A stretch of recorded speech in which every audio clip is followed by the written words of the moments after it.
We are all on our own path. So, at times, our paths may merge, converge, cross directions, but really, we are all on our own path and we're all taking our own walk on this earth. We're all taking our own walk of life. And we have to choose the path for ourselves.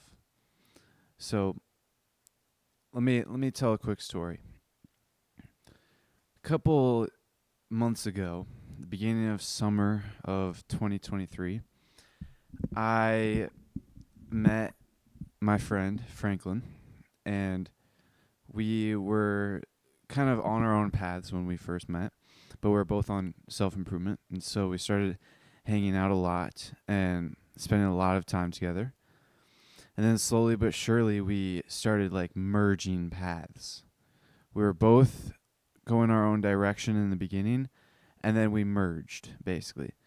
And then I felt a kind of disconnect, or not disconnect. I just felt the need, or I felt like tension once I felt that he was like going off on his own path, but I didn't know that I wasn't conscious of the reason behind the tension. All I knew was that I felt tense around him. But later, after a while of thinking, then I realized that it was because he was going on his own path and I was not comfortable with it. Then I just realized that I have to let him go on his own path and go on my own path and focus all on myself. When I first started self-improvement, and really like the whole time I've been on self-improvement up until I met Franklin, my friend, I have always been like individualistic. I've always been like very private about my self-improvement, and I've always been like just solo. I just went solo, and I always kind of did what I thought was right. And that worked very well. And then once I started hanging out with my friend Franklin a lot, we started like strategizing and talking a lot about stuff that we could do. And then it got to the point where we were like doing these exact same things. And also it's just, we were pretty much doing the same thing. And I realized that I lost my kind of individuality, or my solo kind of persona when it comes to self-improvement, as well as my private. Like, I lost my being solo and I lost private. And so slowly but surely I kind of started to become conscious of the fact that I didn't like being like the duel anymore. I didn't like tag teaming anymore. And so slowly but surely we've been starting to do like a lot of changes. For example, when I first started going to the gym, I would always go by myself, and I would never really lift with other people. And so one of my other friends, he started going at my time that I would always go at in the morning before school. And then he would, like, right when he started going, he texted me. He was like, I'm going to start going at this time. And I said, okay, but we are not lifting together and we're not talking. Like, gym is for work. Like, gym is work time. Like, when we're at the gym, we put in the work. We don't talk or mess around. Yeah, I never put up those walls or that barrier or set those like rules with my friend Franklin. And so we started, like, today especially, we made a lot of changes. I always like walk up to him at the end of the gym session when I'm about to leave, and I say goodbye. Yeah, I dropped that. I'm not saying goodbye anymore. That's dumb. That's something that, like, I've just felt attached. It felt dependent, like I needed to say goodbye. Not anymore. I'm solo now. And like just a lot of different things and also like waiting for each other after class is one of the things. Just a lot of making changes. And to be honest, even today, I didn't realize when I was making the changes, I didn't realize one of the things was that I like being solo. Honestly, I didn't even realize that I liked being solo until like 5 minutes ago when I started talking about this, which is funny because that's another way that I learned so much just from talking for an hour every day on my podcast. So I'm making a lot of changes, and we are both going down our own paths. We're doing a lot of different things. He's focusing on studying ADHD stuff and studying like research, lab stuff, like studies. And I'm focused on spirituality and learning about worldview and all this stuff. Neither path is good or bad. It's just our own path. And I got to keep reminding myself that. And that brings me to one of the things that I realized today. One thing that I realized today was I feel lately, especially over the past maybe 2 days, I feel like my inner mind or my attention, my control over my thoughts is not as much. It's not as powerful. It's not as strong. Like I feel as though over the past couple days, I have not been getting to bed. I've been getting to bed at the same time every day, but it's been taking me a long time to actually fall asleep. And I'm unsure exactly why that is. I have one theory, and it's because I'm staying on my computer until 5 o'clock instead of 4:45. So today I'm going to get off of my computer at 4:45 to test that theory. But I don't know why I'm taking a while to fall asleep. Other than that, it might be like the temperature, because it is in that awkward part of the season when the air conditioning as well as the heat, like it's too cold to use AC, but it's also like the perfect temperature to not use heat, and so I can't get like the house to like the most optimal temperature. But it's I don't know. But with all that said, especially because my sleep has been good for the most part. It's just that I have been like just barely a little bit less sleep than what I should be getting. Like, because it takes maybe 30 minutes to fall asleep at night. But what I'm trying to say is that my control over my thoughts and my attention has not been very strong lately. Like I haven't had much. I've been able to call myself to wake up plenty of times throughout the day, but my control just releases a lot. Like I find myself falling asleep a lot more and being immersed a lot more. And I find myself getting annoyed with things a lot more. I feel like it all stems from my sleep especially. But with that said, that's happened in the past. Like I've gone down, like downward, like control of my thoughts before, and then it goes up. It's kind of like an up and down road with lots of ups and downs. And so the epiphany that I came to today, because I was really struggling with, like I felt like there was just this vague or this like feeling that I was falling behind, that I was losing progress. I wasn't making progress towards my inner work anymore. But then I kept reminding myself, like, I'm still, as long as I just keep going, I can have down days. As long as I just keep going, I'll get it back.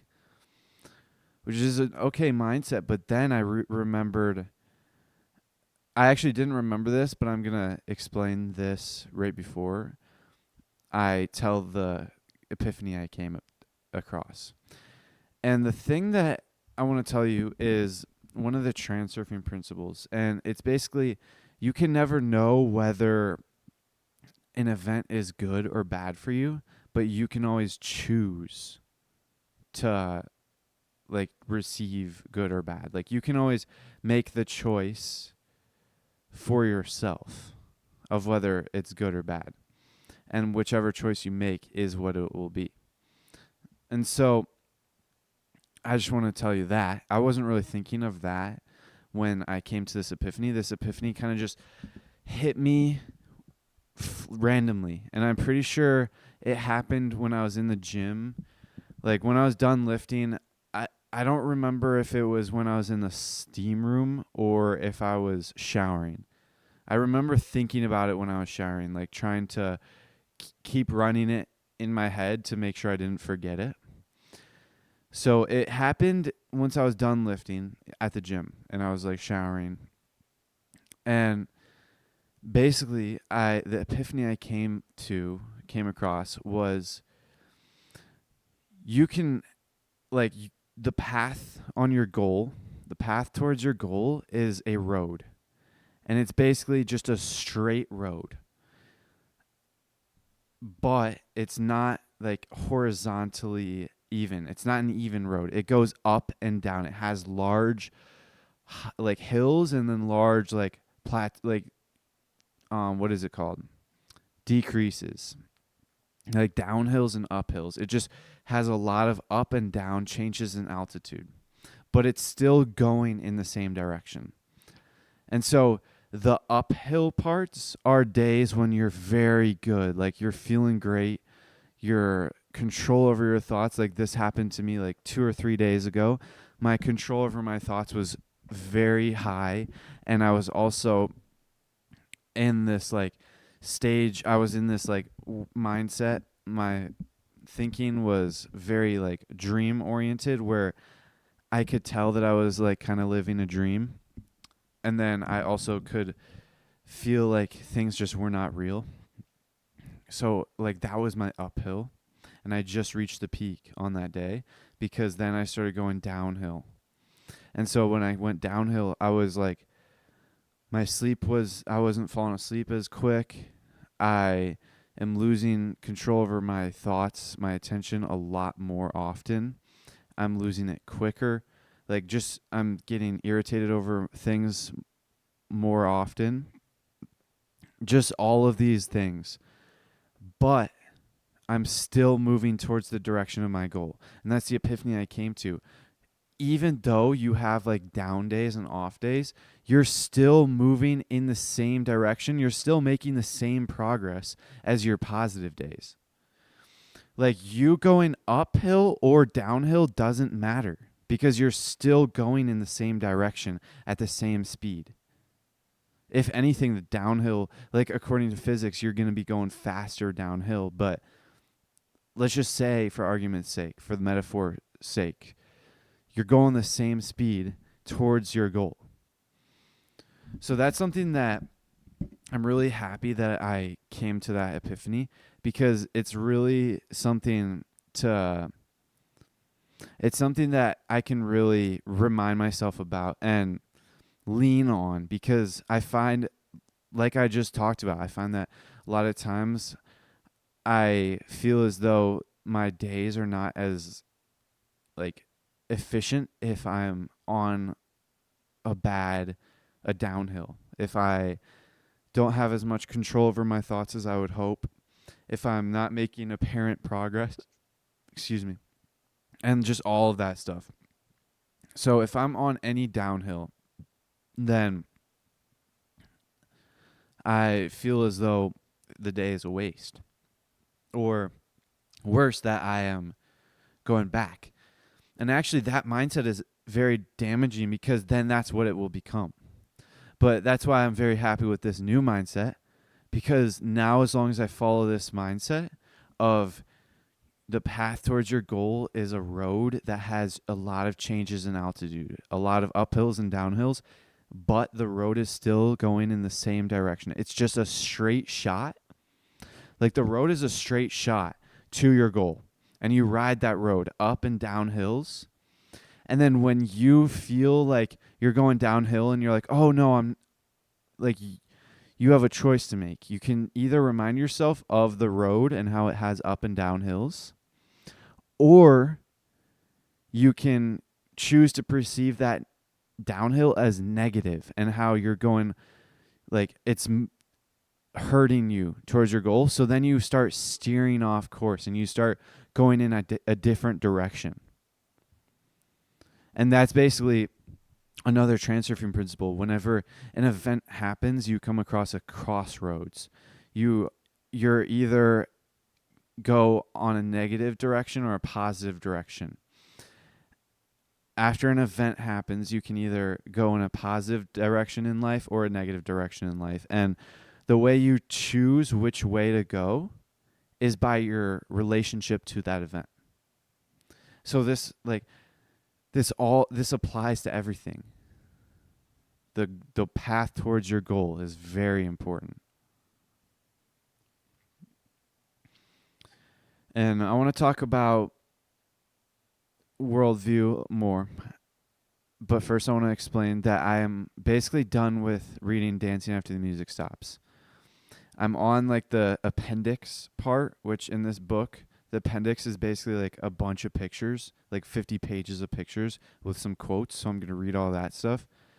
And then I'm done. So I'll probably finish it tonight, to be honest. I'll get off of the computer editing with like 15 minutes to spare tonight. So I'll be able to actually finish it tonight, and then tomorrow I'm going to start Die Wise. And the reason why I'm telling you this is because Die Wise is going to be one of the most, have a feeling that it's going to be one of the most impactful books that I've ever read, that I will ever read. Because Gene Pascal Riemann, he is the author of Dancing After the Music Stops, and he also has a website called The Most Beautiful World. And I've talked about this plenty of times, so I'm sure you guys are sick of hearing me talk about this, but just remind yourself that I've been talking about this for the past month, maybe even more, which means that it's important. If I've spent so much time talking about this, you guys have to start paying attention to the things that I'm obsessing over. Like, I'm obsessing over worldview, and I'm obsessing over spirituality and toppling like these limiting beliefs and like escaping all of this. I'm obsessing over this stuff. You should pay attention. Like, the people that you watch, the people you listen to online, like the successful people, pay attention to what they are obsessing over, because that tells a lot on what you should focus on. Like Mr. Beast, before he like grew so much, he obsessed over creating like the perfect YouTube videos. He obsessed over like the algorithm, what thumbnails worked the best, what video styles, like he obsessed over everything YouTube. And that's what got him successful. So, and I feel like everyone has their own things that they obsess over. Like for Mr. Beast, it was YouTube. I don't know if he obsessed over worldview. I'm not sure, because I've only heard of the YouTube part of things. But for me, my thing that I'm obsessing over is worldview and spirituality. And the thing is, Mr. Beast obsessed over YouTube, and he made the thing that he was obsessing over directly linked to his career, which was YouTube. So it makes sense. He's obsessing over YouTube, and it's directly linked to YouTube because he's learning how to get better at YouTube. And so for me, the thing that I'm obsessing over is worldview and spirituality. Right now is what I'm obsessing over. And I'm making that directly linked to my career because I'm talking about it every single day for an hour. I think that the best way to so right now, my number one priority is self-improvement. My number one priority is self-improvement over podcasting, or not even just podcasting. My number one priority is self-improvement over business. And I've always had that priority, which is why this is why I'm focusing on this specific type of podcast, because I can combine them and still work on self-improvement while I'm doing business, which basically just means that I'm just self-improvement all around. So it means that I don't have to have money to be like improving and to see benefits, results, and success. Like, I haven't gotten any money off of this. I haven't really gotten much views off of this. I don't have not very many people are listening to this. That's like the monetary side of things. Those are the results. But when you tie your like passion or whatever you're obsessing over, you tie your self-improvement or whatever your core values are. For me, it's self-improvement. You tie that to your business, then you don't even need, especially in my situation, I'm still a high school student. I'm still living under my parents' roof, and they're still supporting me financially. So I have the time to continue developing myself, and I also have the time to spare because it may take a little bit longer to go this route, but it's worth it because I'm still seeing results all the way through. It's very good. This is why I'm very glad about this specific type of podcast. But Die Wise is going to be one of the biggest, I feel like it's going to help me topple one of the biggest limiting beliefs or fears I have, which is fear of death. Die Wise is all about dying and death. And to be honest, I've never read or learned or heard anything of death.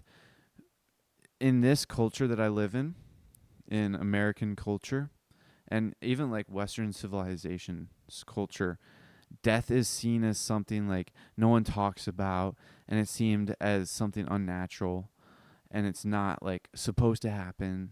It's like a disease. It's something that no one really talks about. And I definitely grew up like learning all of that stuff because that's what happens when you get indoctrinated by society.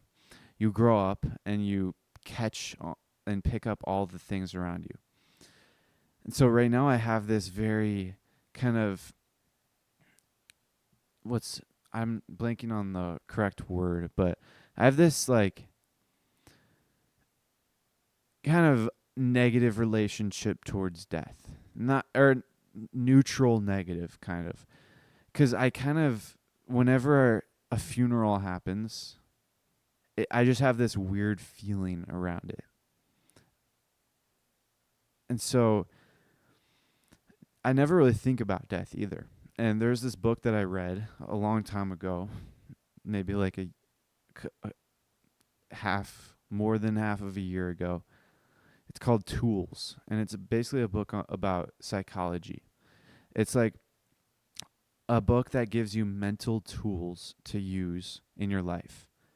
And it was like the first kind of mental book that I've ever read. I read it before transurfing, and I used those tools for maybe a week, and then I just stopped. But I haven't read it in a while, and I think that they all go along with the transurfing principles. I think that they're all like good tools.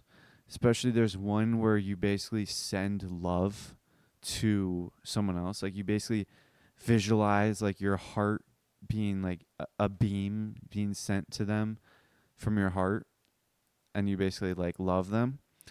That's definitely a good thing.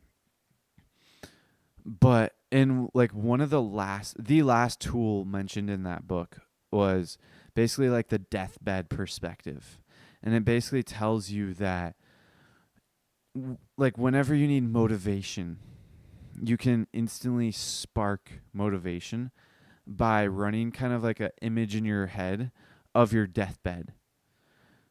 And that gives you a perspective that if you are gonna, like, you remind yourself that you're gonna die, and so that kind of gives you the motivation to actually get up and do something. Now, I never really used that one because whenever I needed motivation, I just did it anyways. I just used discipline instead. So, but that was like the only time that I've ever really learned or read about anything death related. And the fact that Gene Pascal Riemann, he hyped up that book so much in the Most Beautiful Worlds reading list. He said this is like the number one book, you have to read it right now. And he also, at the end of his book, Dancing After the Music Stops, there's a page of 19 books that you must read. Like the best 19 books. And number one was Die Wise. So Die Wise is the next stage of my life, or the next like phase of reading that I'm going to be doing. It's probably going to take maybe over a week to read it. Maybe longer, because it's like I have a feeling that it's going to be a very tough read. Maybe in the emotional side, I'm not sure, but definitely in like the language side, because I was just reading like the intro or the forward the other day, and it's like very hard to understand. So I'll definitely improve my vocab from it as well, I think. But let me get some water.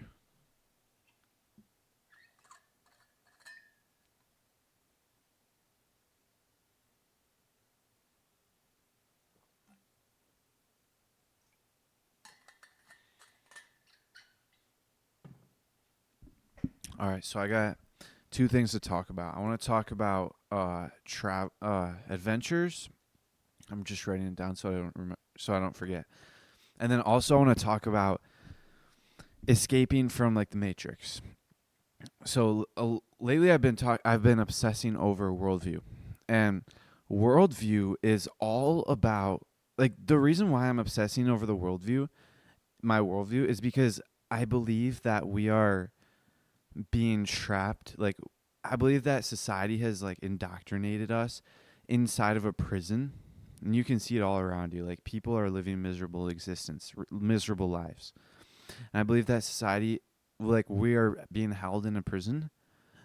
And the most efficient part of it all is that we are like, we just learn about it and then we imprison ourselves through our worldview. And that's why I'm focusing on worldview so much, because I really believe that your worldview, if you can manipulate your worldview, you can set yourself free.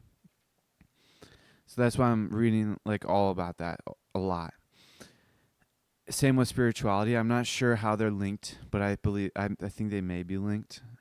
And like I'm just trying to get rid of unlearn all of the crap that society has put into my brain and replace it with a bunch of like good stuff that I read in good books. And I was gonna talk about, oh yeah, so since we're in a society where we're like in a matrix, and I'm just starting to learn about this, and I'm reading about other people who have escaped, like Gene Pascal Riemann. But then there's also like other people talking about it, like Iman Ghatzi. Like I talked about it, I think in yesterday's or 2 days ago's episode. I saw like Iman Ghatzi is the reason why I started reading Transurfing. He basically sparked everything, my entire journey. He sparked the start of the journey, my journey for worldview, like worldview and then spirituality. He sparked all of that just from like one simple phrase. He said, like, this book is called Reality Transurfing. That's what I study right now. Like, that's all he said, and I went down this whole journey as a result of it. But I hadn't watched like YouTube in a long time. And then I logged on just the other day to like check to see how long episodes Hamza releases and how often, because I was in this situation where I didn't know if 1 hour every day was optimal for the quality of my episodes. So I wanted to check what Hamza does. And I have like a Google Chrome like extensions enabled to where my YouTube is like completely dopamine free, to where it literally just lists the videos by their title and that's it. There's no pictures, no colors, nothing. It's just like words. And so I had to click on the video to be able to see like the time. So I had to start watching the video to be able to actually see like the time. So I just clicked on his first video. I wasn't really interested in watching it. So I just clicked on it, and then there was an ad that popped up, and it was Iman Gotzi. And so I was like, oh, I haven't seen this guy in a while. And I grew fond of him because I kind of associated like all this worldview stuff from transurfing. I just kind of associated transurfing with him. And so I was like, oh, I was intrigued to watch the video. And he was talking about, like, I expected the ad to be like his agency, but he was talking about something called The Rescue. And it's basically something that like a movement that he's creating where he's like, it's a movement all about escaping the Matrix, which is awesome to see. And I signed up for it. It's in 11 days as of recording this. It's on the 30th. And I'm probably not going to watch it because I don't want to sit on my computer for like an hour to watch it. So, but I'm definitely going to be like, I want to figure out what those, because he talked about there was 5 principles to follow that the ancient Greeks followed. So once you follow these 5 principles, then you escape. And I want to learn about those 5 principles. Like that's like what I want to learn, so I can like figure them out and then apply them, or see if I'm already applying them, see if I'm on the right track. And it's interesting because he was kind of talking in such a way. I read his email that he sent after I signed up for it, and he was talking in such a way to where this is like a whole movement going on right now. Like we're entering a new age of like a not because there's revolutions in the street, but because people are actually starting to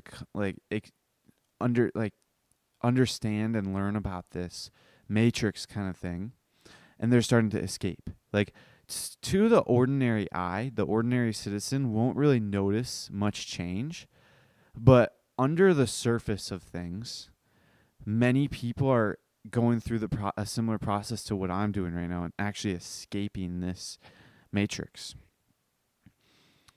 And so it's actually during my journey, I'm documenting like a lot of it right now on this podcast, but it's actually really something that I think about semi often.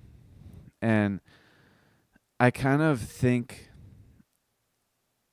okay, so Hamza is one of the original YouTubers that I would watch on self-improvement, and he had a very big kind of influence over me in my early days, especially for starting my self-improvement journey. And I remember thinking a lot of the things that he is doing, like for example, in the one video that I watched, that I clicked on to check how long of videos that he is recording, he was extremely tan.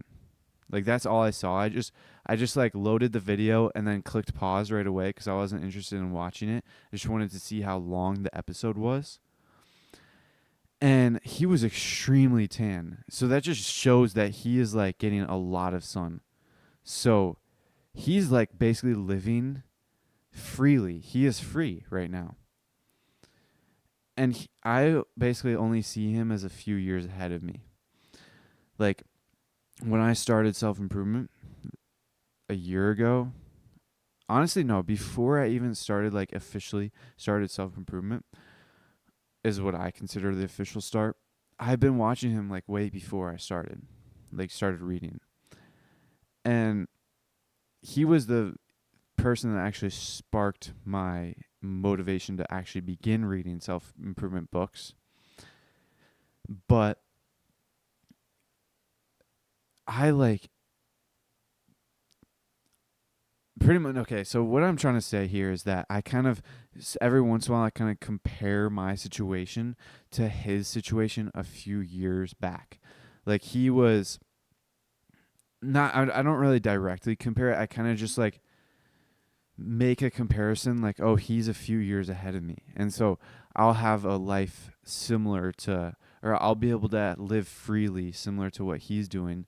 I'll be able to live, obviously, I'm not going to have a similar life to him because we have different interests, but I'm going to be living freely and doing whatever I want, just like he does in a like few months or years. And so that's something amazing to hear about, or not even hear about, but just understand. And the other thing I was going to talk about, the first thing was talking about how this like new age is coming upon us where everyone is like breaking free from the matrix, which is very encouraging to understand because it just goes to show that I'm not the only one. There's other people, because currently I only know of 2 other people in my school, and I have a fairly large school. It's like 3,300 kids in my school. Last year was 3,600. But there's only, from what I know, there's only like 2 other people that are actively trying to like break free. And one, like 2 other people from like a 3,300 person school. So it's very kind of comforting to know that there's other people. Because before I met my friend Franklin, I was thinking that there was no one else. Like, I was literally the only person in my entire like state or country that was actually on this path. And then I met Franklin and I knew that there was more. But now, especially with this new movement that I'm learning about, I actually know that there's a lot more people. And so it's very comforting to know that I'm like, there's other people going through these struggles with me. That's the first thing. And the second thing is adventures. So up until I read Dancing After the Music Stops, all I wanted to do was kind of just settle down in Hawaii and like surf, which I still want to do that. That's still my slide that I visualize every day. But I've become a lot more, okay, let me explain this first. When I read the 4-Hour Work Week, he talked a lot about how he goes on like these 3-month trips, or like these long extended trips to different countries, and learns a language as well as a physical skill. So, for example, one trip that he could go on, or one trip that I was inspired to go on, was to go to Spain and learn Spanish, as well as learn some physical skill that I'm not sure which one I would choose. But like, he learned like a language as well as learning how to dance, like be a extremely good like tango dancer or something. He actually like won like a world championship or something like that. And so when I read that, I was introduced to vagabonding, which is basically like traveling the world. It was like my first introduction to traveling the world. And so ever since I read that book, I like became fond of traveling. And then reading Dancing After the Music Stops, he talks a lot about his travels. And that gave me like a raw take on overlanding. I don't know what overland, I didn't look up the definition of overlanding, but what I came to understand it is, under the context clues, is basically just traveling the world in like raw, like not really like traveling the cracks of the world. So going through like crazy experiences. For example, Jean Pascal Riemann traveled the Americas in a Jeep.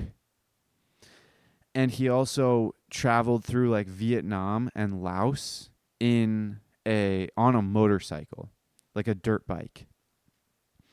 And one of the things that there's a lot of stories that he told about in South America as well as North America as well as in like Vietnam and Laos. But one of the stories that was really crazy was in when he was in Vietnam, he had a dirt bike. Basically, he rented a dirt bike with no insurance, nothing. He like probably didn't have that much money, and he was basically just riding the bike around, just exploring. And then he met this tour guide, who the tour guide basically said like, go to Laos and then travel 15 kilometers and then turn right and then travel 60 kilometers and then you'll see like something amazing. So he did that. He traveled like all the way down, and throughout this whole time he met like he was like border crossing. There was like a bunch of crazy things, a lot of different things. Then he turned right, and he didn't even know if it was like the right thing. He didn't know if he was going the right direction. Like all he was given was distances. He didn't know if he was going down the right road. So he went down this road, and it was like this jungle with like a bunch of bombs, like landmines all over, like literally hundreds of feet away.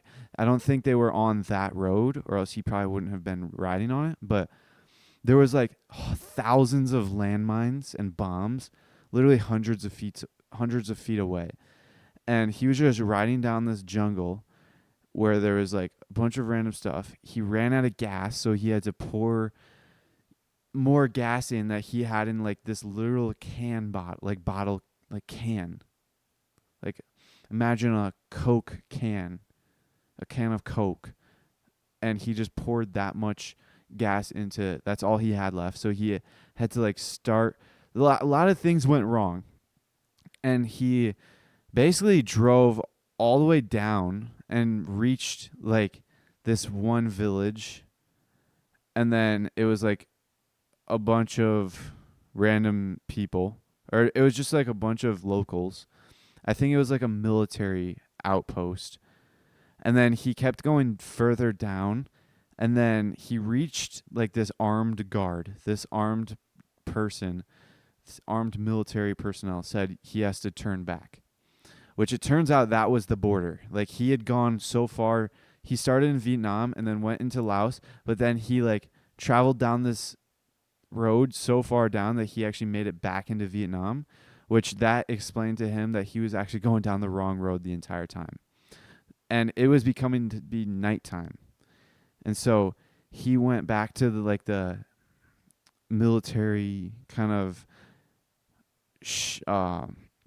town or village, kind of shacks that he had came across. And it was just a bunch of like Laotian men who like were in awe of him because he was like the only like white dude that they have probably seen in a long time. And so he talked about how that was like the craziest night of like the most amazing night or evening of his life, because they offered him like raw beef. And so he ate it. He like chewed it. It took so long to chew, and they were all like watching him. And then he didn't really want any more, but they were like, eat it. And just the way he described the story was really funny. And it really put me in like the scene of things. And so they basically kept offering him more and more beef. So he basically had to eat a bunch of beef. And then he had like some wine, like rice wine, some other stuff. And then he went to bed. And like that was the most awesome night of his life, because they like danced and did a bunch of awesome stuff. They partied all night. He went to bed, woke up, and then he like went on his way. And then he finally made it to the actual place that he intended to go to on accident, which was like an amazing waterfall. I think it was the waterfall. I might have gotten a few stories mixed up, but it doesn't really matter. He ended up in the actual place. And this whole time reading it, I was kind of reminded of transurfing, as well as this story called The Alchemist. And in The Alchemist, basically he had a dream where he had to go to the Egyptian pyramids to find his treasure. And so he went on this huge expedition, this huge journey that took him years to get there. And then once he got there, he he experienced a bunch of crazy things, a bunch of awesome things, and he learned a lot as well. And then once he got there, he realized that he didn't find any treasure there. And so there's two dudes that were kind of like trying, the two guys arrived and started beating him up because they thought that he had treasure. And so there was a passing comment that said, you have to read the story to really understand this, but basically the alchemist said, like, oh, I'm here because I had a dream a couple of years ago that there's treasure right here. And then the other guy said, oh yeah, that's ridiculous because I had a similar dream where there was treasure underneath a church.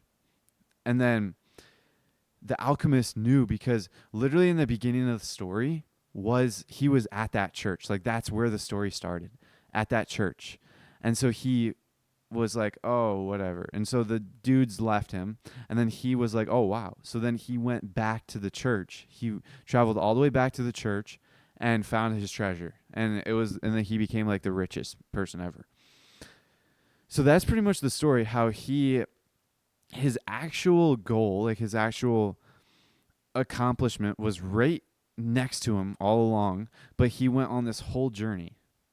So the journey is what's like really, the world is basically leading you by the hand, taking you on this amazing journey, and then giving you the reward. And I was like thinking about that the whole time. Like I had a suspicion that he was going to eventually find I'm going back to the Gene Pascal Riemann story. I had a suspicion he was going to go find like the thing he was looking for. But I also like saw that he was like going through a bunch of crazy stuff. And that's like the journey. And he ended up having the most amazing life, or the most amazing night ever. And he hadn't even reached the actual destination yet. So that story taught me a lesson that the world will take you on this amazing path, and you should just go along, because you shouldn't try and control the script so hard to where if you see, like, let's say the world, like, you're still going towards your path, but let's say you perceive like a turn, like the world takes you on a turn, it's because the world is taking you on this path to go see this new experience. Who knows what you'll experience? And so one of the things that I realized after reading Dancing After the Music Stops is this whole idea of traveling the world and having these experiences. Right now, I have not had any like true raw experiences in life. Not a single one. Like barely, I don't think any raw experiences ever. Not to the extent that he describes in that book. And so going back to the idea of me like kind of comparing my situation, I'm kind of like basically comparing my situation to like these people, like basically my mentors, the people that I'm reading about. So Iman Ghatzi is one of the people that I used to compare a lot. And when I say compare, I'm not like comparing. I'm just like giving myself the comfort of knowing that my life will be to the extent that theirs is in like a few years' time. Like I'm basically giving myself the knowledge, the comfort, and the knowing that I'm going down a path. I'm going down a similar path to them. I'm simply just a few years behind. Like that's the comparison I'm making. I'm just giving myself the comfort of knowledge that I am actually going to make it, and I'm actually going to achieve the results and the success that I want. And so Gene Pascal Riemann is one of the people recently that I've been comparing to, because he dropped out of college, I believe. And so I'm basically a few years ahead of him in regards of like stop taking school. So, and he said that he spent like all of his 20s traveling the world, essentially. And that's something I want to do. He's also talking about how there's a lot of like true raw experiences are really what helps you learn spirituality and learn the soul. Like learn about your own nature, and there's only so much you can really learn and achieve reading books. You have to actually get out and have these raw experiences. So reading books gets you to a certain extent, but then you can only achieve so much just reading books. You have to actually go out into the world and have experiences, which is something that I predict. Again, I'm not sure because I haven't read this book yet, but I predict Come of Age is going to talk about that a lot, because it talks about like wisdom, but not like, I don't think it talks about wisdom, but I think it talks about why elders don't have that much wisdom these days. And so I think that Come of Age is like maybe the second book that I read after Die Wise. But that's pretty much like the whole spiel. That's like, I know now that I want to have these experiences. I want to travel the world and meet like crazy people, and I want to have like crazy experiences and crazy stories to tell. But I also want to go rent a cabin for like a year and just spend a months or a year in solitude. Like there's a lot of different things that I'm open to now. Like there's a lot of different, like before when I first started this podcast, all I wanted to do was like be a millionaire and move out.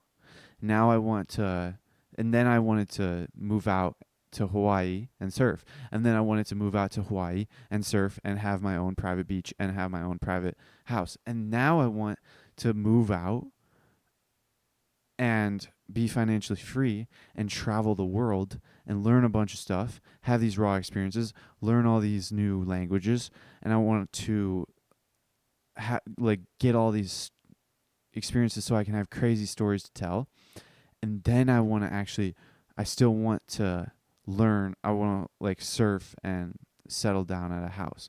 I see it going, like my most optimal path would be I move out to Hawaii right away and kind of spend a few months there in solitude, surfing, learning how to surf. And then that would basically be my base. That would be like my home.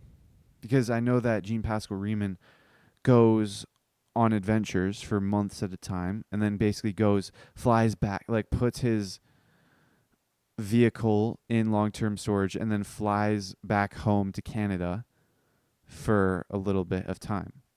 So that would basically be my home. I fly back home to Hawaii and then rest for my next adventure and then go on another adventure soon. Like that's kind of the thing that I kind of envision.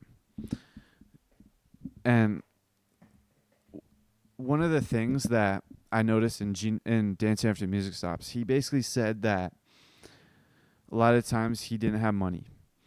And he also said that he had to work like a bunch of jobs to make money. So he would basically enter this period of time in his life where he would just lock in and work at like a oil rig or something like that and work for like a couple months and make like $250,000 and then go on an adventure. Like that's basically what he did. But what I'm trying to do right now is like literally build my entire foundation, build a self-sustaining business, and make a lot of money first so I can have the foundation. And then I start like doing all this stuff. And honestly, I might go on adventures while I'm doing like I don't want to build all my wealth just here at my house. I want to start going on adventures as well because I plan on podcasting for quite some time because I see the podcast as the foundation to my business and my business is the foundation to my life. So in a sense, the podcast is the foundation to like my life, which is why it's part of the core 3, which is worldview, spirituality, and documentation, which is podcasting. And so I definitely plan on once I start making money, which I haven't even started making any money yet on my business, but once I start making money, I definitely plan on going on adventures. Because one of the adventures that I did go on was going to Florida, which that definitely helped a lot with. I definitely impacted the podcast positively because I had more stories to tell and more things. I remember the episode, I forgot what episode it was. It might have been like 74 or 64. One episode, it was my best episode that I'd ever recorded at that time. And I was like standing shirtless, barefoot, in the middle of a golf course in Florida, like thousands of miles away from my house, recording a podcast. That was probably that was definitely an awesome experience. And that was like my first really travel moment. But honestly, that wasn't really traveling. I mean, I was traveling to a different state, but I don't really consider that like traveling because I didn't really have much awesome stories to tell on that. I just went to like a business conference. That's it. So it was traveling in one regard, but that's why like exploring and traveling is something that I want to do. And not just traveling, like flying different places in just flying to like tourist areas. I want to travel, like go hiking. One of the stories that he told was he basically met up with his best friend and then two other women. So two dudes, two women. And they basically hiked. They went to Nepal, which is an extremely poor country, and they hiked all the way up like this mountain, and it's like the highest vertical. I don't know, but they basically hiked all the way up, and he had an amazing story to tell about that. Those are like the raw travel experiences that I want to have, not like traveling to Cancun and staying at a resort for a week. Like, yeah, I want to experience that, but not that much. Maybe like one week. I want to have the real raw experience of traveling the earth.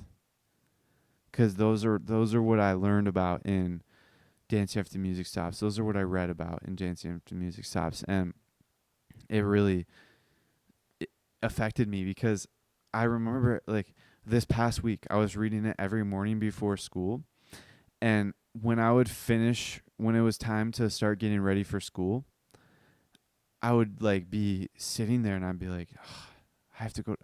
I'm choosing to go to school. Like there's so much more to life." And it really started to change my perspective and worldview because I'm reading about all these awesome adventures that he's having, and I'm just going to school, spending 5 hours a day at school, and then coming home and still, like, even my personal time I'm spending not really doing any adventure stuff. I'm literally just waking up, doing my morning routine, reading, going to school, and then come home, or go to the gym, come home, and then podcast and go to bed. Like, I'm not really adventuring or doing any crazy things that I'll be able to talk about, but I still think that it's worth it because I'm building the foundation to my life. I'm building like the foundation right now, and I really believe that. I really believe that this podcast is the foundation to my financial freedom.